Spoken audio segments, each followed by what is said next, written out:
के बाद खबरों में आगे बढ़ेंगे। राजौरी आतंकवादी हमले में मारे गए आम शहरियों का आज पूरे सम्मान के साथ अंतिम संस्कार किया गया।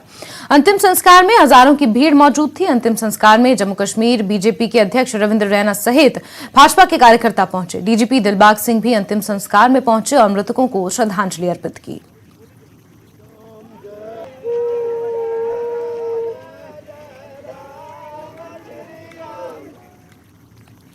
राजौरी में हुए आतंकी हमले के खिलाफ आज पुंछ में बंद की कॉल की गई है। पुंछ बस स्टैंड परिसर में सुबह से ही विरोध प्रदर्शन शुरू किया गया। पुंछ में लोगों ने अपनी दुकानों को बंद रखा। सड़कों पर टायर जलाकर नौजवान प्रदर्शन कर रहे हैं। प्रदर्शनकारी पाकिस्तान मुर्दाबाद के नारे लगा रहे हैं।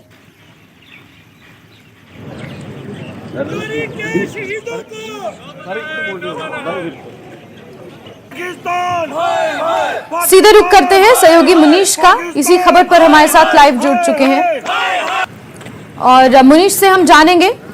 आप देख सकते हैं तस्वीरों में यहाँ पर प्रदर्शन किया जा रहा है। पुंछ में सुबह से ही लोगों ने अपनी दुकानों को बंद रखा है। दहशत का माहौल है, लोगों में काफी गुस्सा है। पाकिस्तान मुर्दाबाद के नारे यहाँ पर लगाए जा रहे हैं और खासतौर पर नौजवान सड़कों पर उतरे हुए हैं। विरोध प्रदर्शन इस हमले के खिलाफ कर रहे हैं।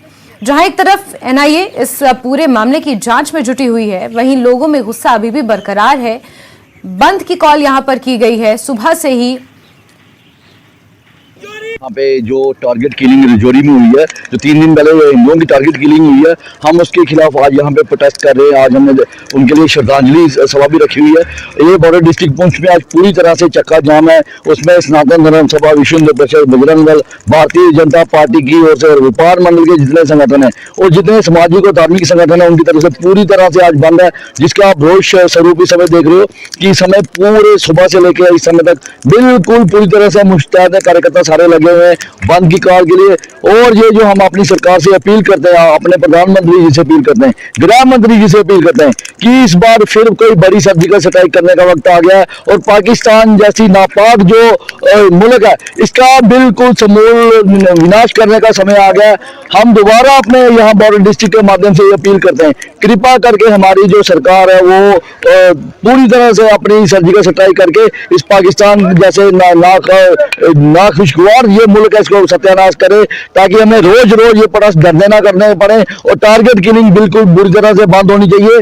कि 3 दिन पहले राजौरी के अंदर जो आतंकवादी हमले में हमारे 7 आदमी शहीद हुए, जिनमें 2-3 बच्चे भी थे, ये हर से बार-बार हो रही हैं। अब किसी न किसी तक हम लोग तंग आ चुके हैं। आज यहाँ बंद की कॉल दी गई है पुंछ के अंदर।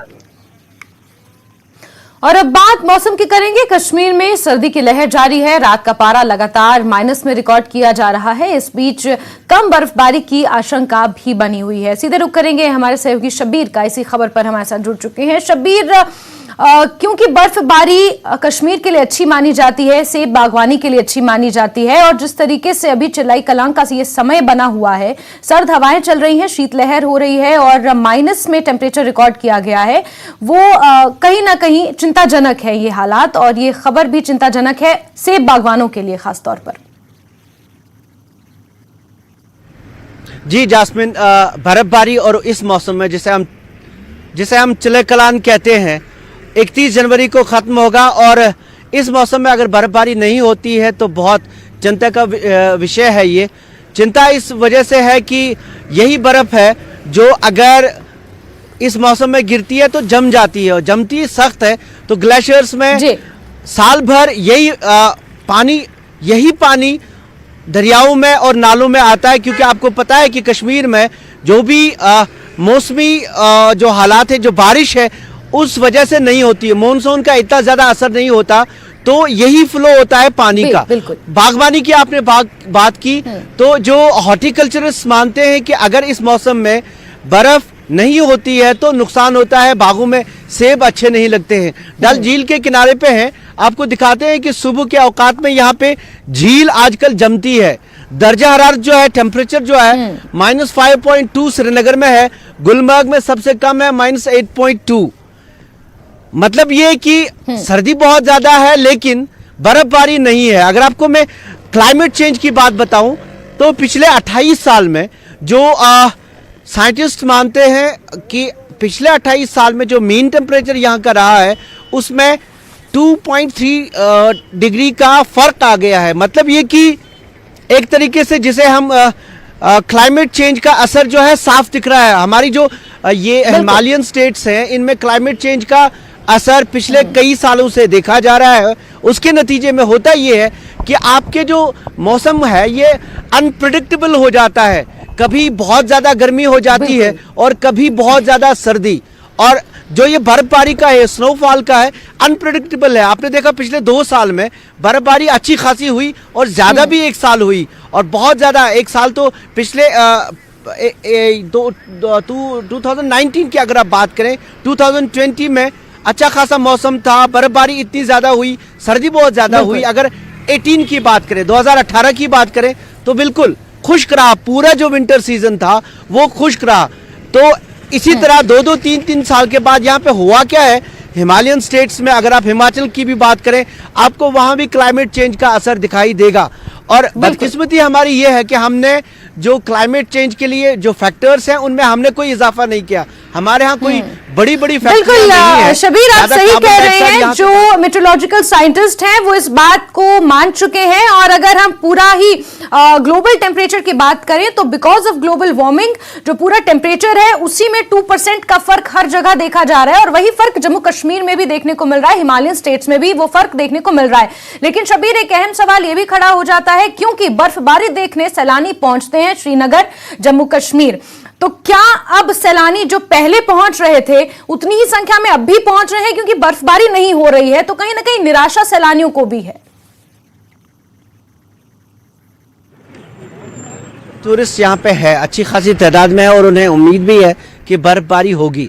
जो मौसम विभाग है उन्होंने कहा है कि अगले हफ्ते इम्कान है कि हल्की बर्फबारी मैदानी इलाके जो हैं प्लेन्स में हो सकती है। जो हमारे गुलमर्ग एरिया है, जो सैलानियों के खास स्पॉट्स हैं, टूरिस्ट स्पॉट्स हैं, गुलमर्ग है, पहलगाम में है, वहाँ बर्फबारी हुई है, कम ही हुई है लेकिन हुई है। इसके नतीजे में कुछ लोग, ज़्यादातर लोग गुलमर्ग और पहलगाम की ओर जाते हैं।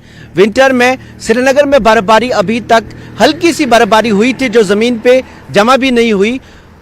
काफ़ी लोग, आपने जैसा कहा कि काफ़ी लोग यहाँ सिर्फ बर्फबारी देखने आते हैं, उन्हें निराशा है लेकिन उम्मीद बंधी हुई है कि शायद बर्फबारी हो जाए। जास्मिन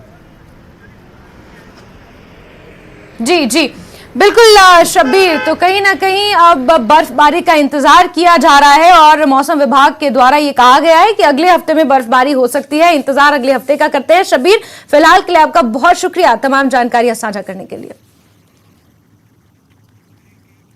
और आगे भी खबरों का रुख करेंगे, लेकिन वक्त एक छोटे से ब्रेक का।